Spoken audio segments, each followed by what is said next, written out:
प्यारे बच्चों, आज मैं मीनाक्षी धीमान पुनः कक्षा 11वीं की हिंदी की पाठ्य पुस्तक आरोह भाग 1 के गद्य खंड का अगला पाठ स्पीति में बारिश का सारांश प्रस्तुत करने जा रही हूँ। ये पाठ एक यात्रा वृतांत है और इसके लेखक कृष्णनाथ जी हैं। इससे पहले आपको इसका सारांश बताया जाए, इसके लेखक कृष्णनाथ जी के जीवन के विषय में कुछ जानकारी प्राप्त कर लेते हैं। इनका जन्म सन 1934 वाराणसी उत्तर प्रदेश में हुआ। बहुत सी रचनाएं इन्होंने रची हैं, जिनमें प्रमुख लद्दाख में राग विराग, किन्नर धर्मलोक, स्पीति में बारिश आदि हैं। लोहिया सम्मान से इन्हें सम्मानित किया जा चुका है और इनकी मृत्यु सन 2016 में हुई। कृष्णनाथ जी के व्यक्तित्व के कई पहलू हैं। इन्होंने हिंदी साहित्य में खूब रचनाएं की, परंतु इसके बावजूद भी उनकी सृजन आकांक्षा और लिखने की जो इच्छा है वो पूरी नहीं हुई। इसीलिए वे यायावर हो गए। यायावर अर्थात घुमक्कड़ और अलग अलग स्थानों की यात्रा करने का शौक जो है इनके अंदर उत्पन्न हुआ। कृष्णनाथ के यात्रा वृतांत। अब बच्चों, जैसे कि मैंने पहले आपको बताया, स्पीति में बारिश एक यात्रा वृतांत है। यात्रा वृतांत होता क्या है? हिंदी साहित्य की कई विधाएं हैं, जैसे कहानी, नाटक, एकांकी, उपन्यास आदि। इन्हीं में से यात्रा वृतांत भी एक महत्वपूर्ण विधा है, जिसमें लेखक किसी स्थान की यात्रा का वर्णन करता है। बच्चों, यात्रा पर हम सब जाते हैं और हम किस मकसद से जाते हैं? घूमने के मकसद से।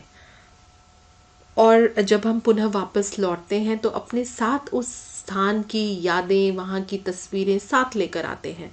परंतु कुछ लोग ऐसे भी होते हैं जो केवल विशेष स्थानों पर या किसी जगह की यात्रा केवल घूमने के मकसद से नहीं करते, अपितु उस स्थान के अपने अनुभव, वहाँ का इतिहास, भूगोल, संस्कृति और अर्थव्यवस्था से पाठकों को परिचित भी करवाते हैं। इसी को यात्रा वृतांत कहते हैं। और कृष्णनाथ के जो यात्रा वृतांत हैं वो स्थान विशेष से जुड़े होकर भी भाषा, इतिहास, पुराण का संसार समेटे हुए हैं। और उनके यात्रा वृतांत पढ़कर पाठक उनके साथ खुद यात्रा करने लगते हैं। ऐसा प्रतीत होता है मानो हम यात्रा वृतांत पढ़ नहीं रहे, अपितु उसी स्थान की यात्रा भी कर रहे हैं। स्पीति में बारिश पाठ एक यात्रा वृतांत है। स्पीति हिमाचल के मध्य में स्थित है। ये स्थान अपनी भौगोलिक एवं प्राकृतिक विशेषताओं के कारण अन्य पर्वतीय स्थलों से भिन्न है। आपने बहुत से पर्वतीय स्थलों के विषय में पढ़ा होगा, सुना होगा। शिमला, जो कि बहुत ही बहुचर्चित स्थान है, जहाँ हर साल लाखों सैलानी घूमने के मकसद से जाते हैं। इन सभी में से स्पीति अपने आप में बहुत अलग है। लेखक ने इस पाठ में स्पीति की जनसंख्या, ऋतु, फसल, जलवायु तथा भूगोल का वर्णन किया है, जो कि परस्पर एक दूसरे से संबंधित हैं। पाठ में दुर्गम क्षेत्र कौन सा होता है? जहां जाना कठिन हो। स्पीति में रहने वाले लोगों के कठिनाई भरे जीवन। बच्चों, अब जिस स्थान पर जाना ही दुर्लभ है, जहां जाना ही कठिन है, वहां जो आप ये सोचें, ये कल्पना करें कि जो लोग वहां पर रह रहे हैं उनका जीवन कितना कठिनाइयों से भरा होगा। और उसी का वर्णन यहाँ जो लेखक है वो इस यात्रा वृतांत में करते हैं। और लेखक इसके साथ ही युवा पर्यटकों से ये उम्मीद करते हैं कि वो वहाँ पहुँचे और किसी न किसी तरह से स्पीति के पर्यावरण को भी वे बदल सकें। जैसे ठंडे रेगिस्तान स्पीति के लिए उनका आना वहाँ बूंदों भरा एक सुखद संयोग बन सकता है। तो आइए बच्चों, आरंभ करते हैं अपनी यात्रा स्पीति में बारिश। स्पीति हिमाचल प्रदेश के लाहौल स्पीति जिले की एक तहसील है। यानी हिमाचल प्रदेश में एक जिला है जिसका नाम लाहौल स्पीति है और उस ज़िले में एक तहसील है जिसका नाम स्पीति है।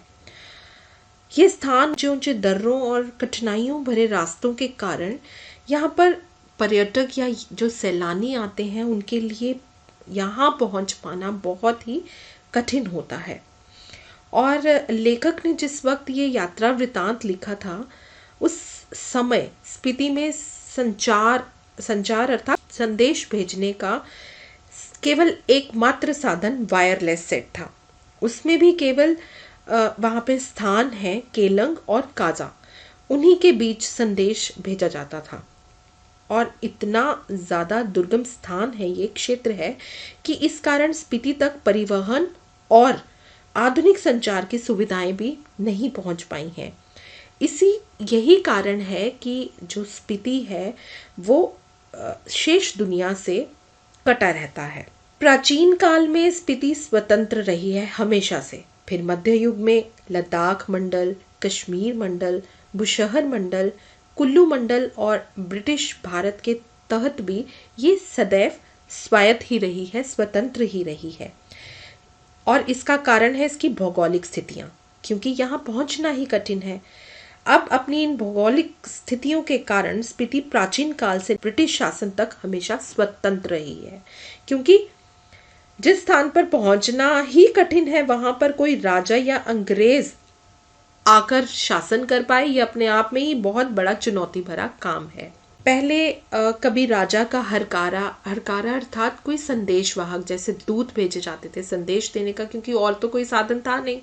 तो अगर राजा का कोई संदेश लेकर हरकारा जाता था तो उसे भी पहुंचने में अल्प यानी कि आधा वसंत, 3-4 महीने का वसंत होता है, उसमें भी वो पहुंचते पहुंचते इतना समय लग जाता था कि आधा वसंत निकल जाता था। जोरावर हमले के समय, जोरावर से एक डाकू हुआ है जिसने कि स्पीति के लोगों पर आक्रमण किया था, और उनके हमले से, जोरावर सिंह के हमले से स्पीति के जो लोग थे वो घर छोड़कर भाग गए थे। उसने यहाँ के घरों को, और क्योंकि बौद्ध विहार वहां पर बहुत ज्यादा होते हैं, उनको उसने लूट लिया था। इसके आगे जो लेखक हैं वो स्पीति की जनसंख्या के विषय में हमें बताते हैं, अवगत कराते हैं। लेखक बताते हैं कि स्पीति की जनसंख्या लाहौल से भी कम है। 1901 की जनगणना के अनुसार स्पीति की जनसंख्या जो थी वो 3231 रही है, जबकि 1971 की जनगणना के अनुसार ये बढ़कर 7196 थी। और 1971 की जनगणना के अनुसार ही लाहौल और स्पीति दोनों की जो कुल मिलाकर क्षेत्रफल है वो 12,015 वर्ग किलोमीटर था। और इसके बाद उन्होंने इंपीरियल गजेटियर ऑक्सफोर्ड 1908 खंड 23 में भी स्पीति के क्षेत्रफल के विषय में बताया गया है, जो कि 2155 वर्ग मील है। इसके अनुसार स्पीति की जनसंख्या प्रति वर्ग मील 4 से भी कम है, यानी 1 वर्ग मील में 4 से भी कम व्यक्ति रहते हैं। तो आप अंदाजा लगा सकते हैं कि वहां की जनसंख्या, वहां के लोग कितने कम है, और उसका सारा कारण जो है वो वहां की जलवायु है। जबकि 1901 में ये प्रति वर्ग मील 2 से भी कम था, यानी उस समय, हम 1901 की बात जब कर रहे हैं, वहां पर तब तो 1 वर्ग मील में 2 ही व्यक्ति रहते थे, तो इतनी कम थी मतलब वहां की जनसंख्या। आगे लेखक स्पीति के इतिहास और प्रशासन के बारे में हमें बताते हैं। लेखक कहते हैं कि लाहौल स्पीति का जो प्रशासन है वो ब्रिटिश राज अर्थात अंग्रेजों से भारत को जस का तस, यानी जैसा था वैसा ही मिला। सन 1846 की अगर बात करें तो कश्मीर के राजा गुलाब सिंह ने ये अंग्रेजों को दिया था। और अंग्रेज जो हैं वे अपने साम्राज्य के, मतलब उन्होंने अपने स्वार्थ के कारण, उनका दूरगामी एक हित था, दूरगामी यानी दूर की सोची थी उन्होंने, और वो क्या था कि वो इसके जरिए तिब्बत के ऊन वाले क्षेत्रों में प्रवेश करना चाहते थे। फिर 1 साल बाद 1847 में लाहौल स्पीति और कुल्लू को कांगड़ा जिले में मिला दिया गया। लद्दाख मंडल के दिनों में स्पीति का शासन जो था वो एक नोनो द्वारा चलाया जाता था। अब नोनो की जो हैसियत, नोनो जिसे कि वहां के लोग अपना राजा माना करते थे, अब नोनो की जो हैसियत थी, जो दर्जा था, वो एक द्वितीय दर्जे के मजिस्ट्रेट यानी जो जज होते हैं उसके बराबर था, जो कुल्लू के असिस्टेंट कमिश्नर के नीचे कार्य करता था। हालांकि स्पीति जो है मतलब था तो उसका दर्जा द्वितीय दर्जे का था, परंतु लोग वहां के नोनो को अपना राजा मानते थे, उसी को ही अपना शासक मानते थे।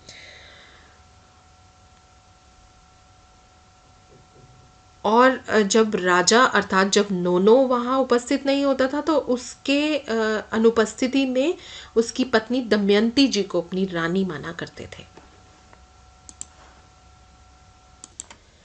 आगे लेखक बताते हैं कि 1873 में स्पीति रेगुलेशन पास हुआ, जिसके तहत लाहौल और स्पीति को विशेष दर्जा दिया गया। अब वो विशेष दर्जा क्या था कि यहाँ ब्रिटिश भारत का कोई भी कानून लागू नहीं होता था।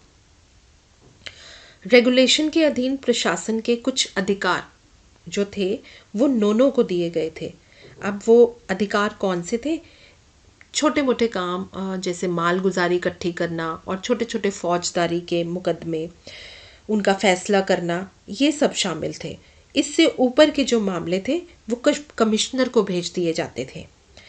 भारत की आज़ादी के बाद सन 1960 में लाहौल स्पीति को पंजाब राज्य के अंतर्गत एक अलग जिला बना दिया गया, जिसका केंद्र कहाँ रखा गया? केलंग में। सन 1966 में जब हिमाचल राज्य बना तो लाहौल स्पीति को उसके उत्तरी छोर का एक जिला बना दिया गया। यह देश का सबसे अधिक दुर्गम क्षेत्र है। हमारे ठंडे इलाके हैं या जो हम बोल सकते हैं जो हिमाचल के दूरगामी क्षेत्र हैं, उनमें सबसे ज़्यादा दुर्गम क्षेत्र माना गया है वो लाहौल स्पीति को ही माना।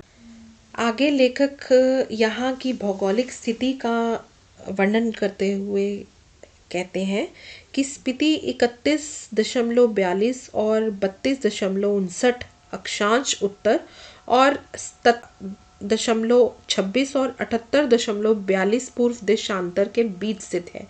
ये तो इसकी भौगोलिक स्थिति है।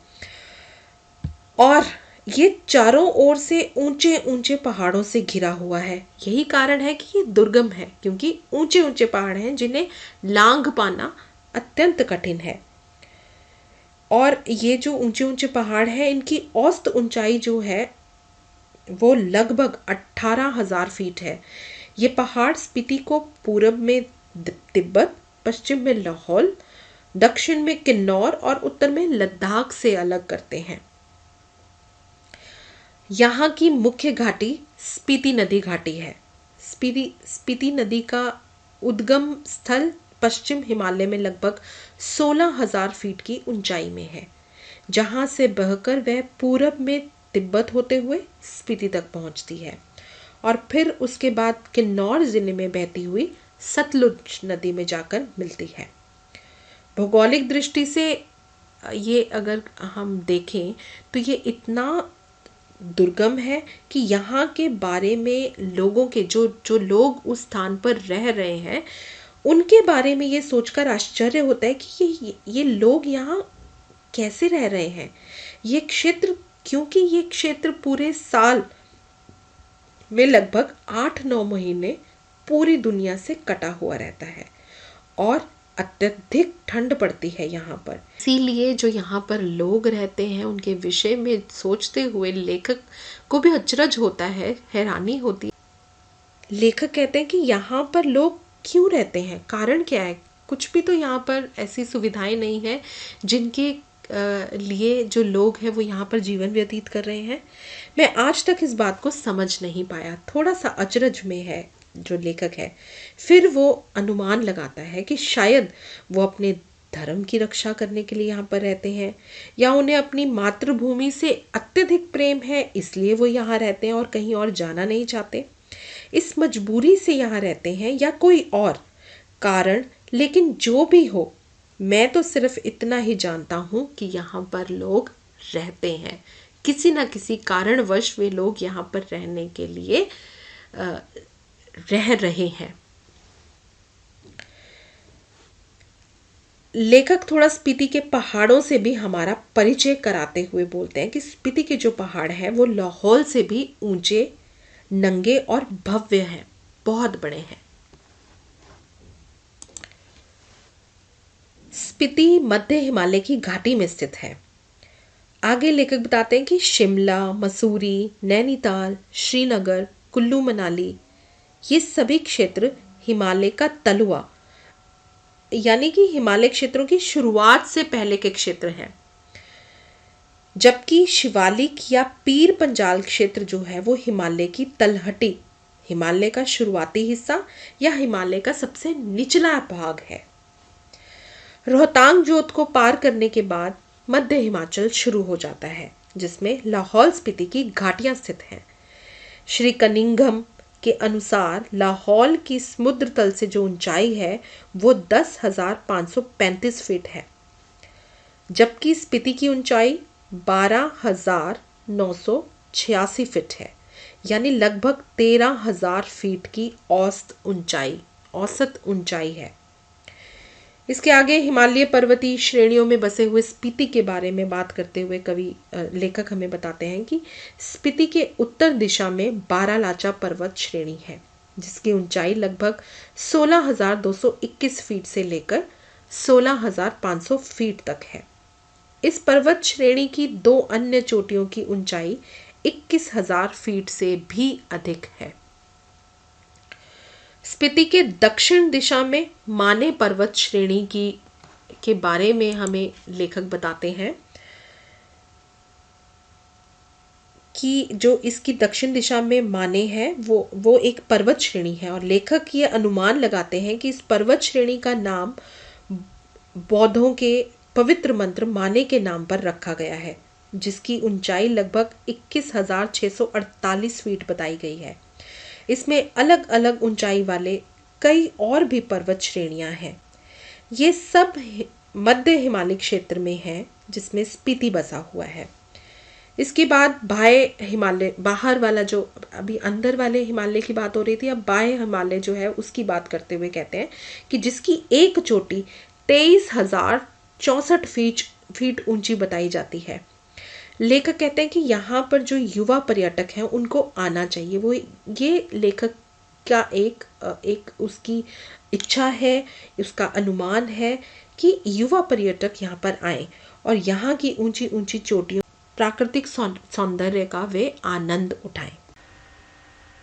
आगे लेखक यहाँ स्पीति के ऋतु चक्र के बारे में हमें बताते हैं। वो कहते हैं कि यहाँ पर सिर्फ 2 ही ऋतुएं होती हैं। एक अल्पकालिक यानी बहुत कम समय के लिए जो वसंत रहती है, जो कि जून से सितंबर तक चलता है, और दूसरी ऋतु शीत ऋतु यानी ठंड का मौसम। जुलाई माह में यहाँ का औसत तापमान 15 डिग्री सेंटीग्रेड और जनवरी में करीबन 8 डिग्री सेंटीग्रेड रिकॉर्ड किया गया है। यानी ये अनुमान लगाया जा सकता है ऋतु में कितनी ज़्यादा ठंड हो जाती है यहाँ पर। स्पीति में बसंत ऋतु में दिन गर्म होते हैं मगर रातें ठंडी होती हैं। यहाँ बसंत का मौसम बहुत कम समय का होता है। बसंत के मौसम में न तो यहाँ फूल खिलते हैं, न ही हरियाली होती है, और दिसंबर आते आते घाटी में फिर से बर्फ पड़ने लगती है, जो अप्रैल मई तक रहती है। नदी नाले जम जाते हैं, तेज हवाएं चलती हैं। मध्य हिमालय में मॉनसून नहीं पहुंचता है, जिस कारण यहाँ वर्षा भी बहुत कम होती है। और ये माना जा सकता है कि यहाँ जो बहुत बड़े बड़े पर्वत यहाँ पर हैं, यही एक कारण है कि यहाँ पर बारिश भी बहुत कम होती है। लेखक आगे कहते हैं कि यहाँ स्पीति में लाहौल से भी कम वर्षा होती है। यहाँ मॉनसून नहीं आता, बारिश कभी पड़ भी जाए तो क्या ही कहना। कालिदास को अपने ऋतु संहार ग्रंथ में से वर्षा ऋतु का वर्णन हटाना होगा। उसका वर्षा वर्णन लाहौल स्पीति के लोगों की समझ से परे है। वे नहीं जानते कि बरसात में नदियां बहती हैं, बादल बरसते हैं, जंगलों में हरियाली छा जाती है। क्योंकि यहाँ के लोगों ने कभी पर्याप्त वर्षा देखी नहीं है। धरती सूखी ठंडी रहती है।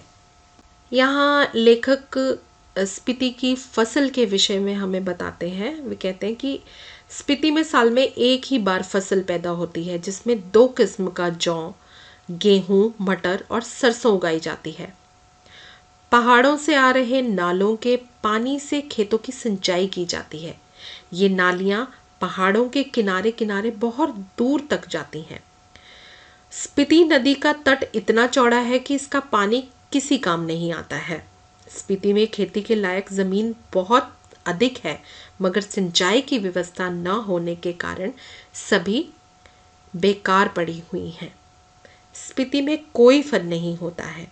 मटर और सरसों के अलावा कोई सब्जी भी पैदा नहीं होती है। और अधिक ऊंचाई, वायुमंडल के दबाव में कमी, ठंड की अधिकता और वर्षा की कमी के कारण यहाँ पेड़ पौधे भी नहीं उगते हैं। इसलिए स्पीति की धरती एकदम नंगी व वीरान है। लेखक कहते हैं कि स्पीति में खेती की जा सकती है और वहाँ की भूमि पर खेती की जा सकती है। शर्त केवल इतनी है कि वहाँ पानी पहुँचाया जा सके। आगे लेखक क्या बताते हैं? वे कहते हैं कि यहाँ फल, पेड़ आदि नहीं होते। वर्षा यहाँ एक घटना है। लेखक अपनी एक घटना का वर्णन करते हुए कहते हैं कि वे काजा के एक डाक बंगले में सो रहे थे और आधी रात के समय उन्हें लगा कि कोई खिड़की खटखटा रहा है। उसने खिड़की खोली तो हवा का तेज झोंका मुंह और हाथ को छीलने से लगा, क्योंकि रातें तो वहाँ ठंडी होती हैं और हवा का झोंका इतना सर्द था कि ऐसा लगा मानो कि मुंह और हाथ भी किसी ने छील दिए हों। उसने पल्ला बंद किया और आड़ में से देखा कि बारिश हो रही है, बर्फ की बारिश हो रही थी। तब लेखक को मालूम हुआ कि यहाँ वर्षा उस रात बारिश शुरू हो गई थी। इसीलिए स्पीति के लोगों ने लेखक की स्पीति की यात्रा को बहुत ही शुभ माना था। सुबह जब लेखक उठा तो चाय पीते पीते वहाँ पर स्पीति के लोग ये कह रहे थे कि हम लोगों की यात्रा यानी लेखक की यात्रा जो है वो बहुत शुभ है, क्योंकि स्पीति में बहुत दिनों के बाद बारिश हुई थी। तो बच्चों, आज हमने यात्रा की स्पीति की। तो आशा है कि आपको ये यात्रा वृतांत बखूबी समझ आ गया होगा। धन्यवाद।